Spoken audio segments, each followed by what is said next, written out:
So thank you, Clara, and indeed Julie, for very good examples of how the professional institutions contextualise our guidance and standards, and indeed, to a certain extent, responding to something that Nikhil raised in his discussion with John about our very general framework. So now, again, thank to all our speakers who aren't allowed to disappear just yet. We have a few questions that have been pre-submitted prior to the session, so I shall jump straight in to those. And the first question is about sustainability, and is what is the main strategy we need to take to convince our leaders and influencers to act on sustainability, especially in developing countries? And I'd like to ask Terry to respond to this. Yes, thanks very much, Chris. It's a great question. I think my strapline answer to that would be the strategy should be that we need to convince leaders.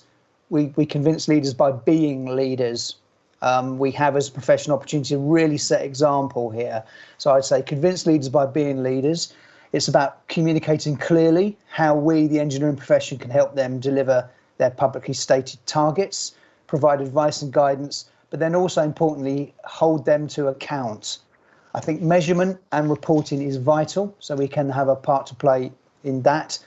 And just finally, I would say that in terms of the developing countries piece, the Engineering Council is a partner in the National Engineering Policy Centre, which has good and respected links with various government departments, including those like the DIT and the Foreign Commonwealth and Development Office, formerly DFID.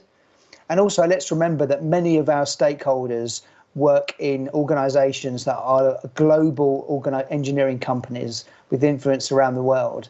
And that's a real vehicle for our professional engineering community to exercise that influence. Thanks, Terry. My next question is, what role do you see for professional engineers and the Engineering Council's guidance on sustainability in helping businesses to deliver UK net zero by 2050? And again, Terry, can I fire that one back at you? Yes, thanks, Chris. And again, I'll leave you with a strap line. I think it's about placing sustainability at the heart of everything we do. We have a massive opportunity here and a massive role on engineering projects, which are pan-profession and engineers work in teams. So by taking that leadership role I talked about and not being afraid to challenge practice, we can help to drive businesses towards that net zero target. And in fact, the more near-term horizon of 2035, where we've got to get our emissions down by 78%. Thank you, Terry. So another burning question which has been submitted is, why has it taken so long for the Engineering Council and related institutions to put ethics and global sustainable goals front and centre of professional development? And Larissa, could I invite you to answer this question? Yes, thank you very much, Chris. So ethics and sustainability has always been part of the standards. Commitment to comply with professional codes of conduct is a central tenet of PEI membership and NC registration, and is a key differentiator between those who choose to register and those who choose to not to. In preparing for the latest edition of the ANC, had identified that this needed to be emphasized much more strongly, which is what's going to happen. This was supported by the feedback from 2 rounds of consultation as well. Thank you. Thank you, Larissa. The next question is about Brexit and COVID. Are Brexit and the COVID-19 pandemic likely to erode sustainability in the UK construction industry? I'd like to invite Julie to respond to that. Hi. Of course, it's a possibility. I would say what we are losing from EU membership is not so much the standards, because some of them are pretty bad and we do better in the UK. I'm thinking about farming, for example. But it's more the stability, the framework, the knowledge about where to invest in R&D, etc. And also the watchdog role. Thankfully, we have quite powerful green organizations in the UK, including the Green Alliance, and they are watching very carefully what government proposes as alternatives. Going back to Clara's point, it is really important when there are consultations on this that you express your views, because you can be sure that people who lobby with commercial interests will express theirs. So if you want to protect the environment, you have to tell government that it matters. I think we do have a lot of things, though, that reassure me, and in particular, obviously, in the UK, the Climate Change Act, because that is a legal obligation. It's completely independent, and indeed, for a while, it went beyond the EU. So that's very good. It remains to be tested. If we don't meet our budgets, what will happen? But that's a reassurance. And there were also clearly a lot of very consistent messages from a lot of institutions, including the engineering ones, on a green recovery, on the benefits, not only for the environment, but long-term for job creation, for finances, to adopt a green recovery, not only on climate, but I'm thinking especially about nature-based solutions. So I think the point has been made. It needs to keep being made. The public is probably on our side, because many people have realized even more than before how much nature and the environment matters in the pandemic.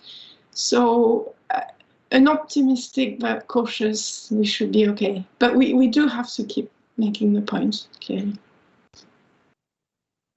Thank you, Julie.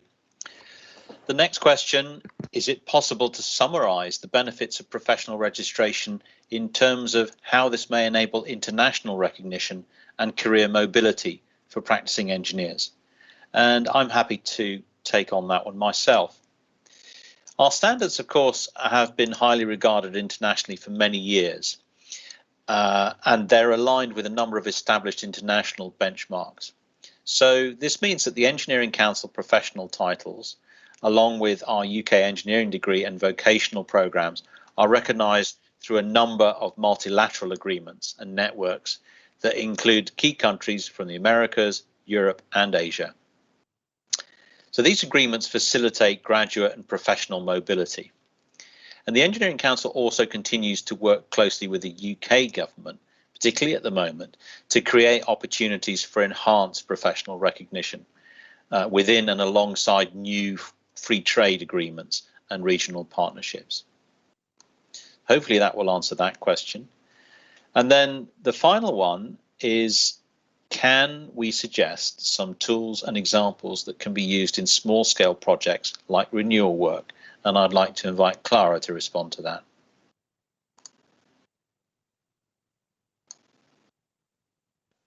Thank you. I think, I find there are quite a lot of tools available to help you make decisions on how you can make the project more sustainable. My focus is on carbon, and I look at operational carbon, and for that I would suggest modelling tools such as PHPP, Passive House Planning Package, that helps actually predict the energy consumption of, for instance, your existing building and then your refurbished building, so that you can understand the impact of the changes that you're making. And then, as Julie mentioned, you need to think about embodied carbon as well as the operational carbon. And for this, there are quite a lot of tools available, like One-Click LCA and eTool, or there's tools that consultants have developed that are free to access, like HBERT and the Fielding Like Bradley tool. And I believe I2T also has a tool.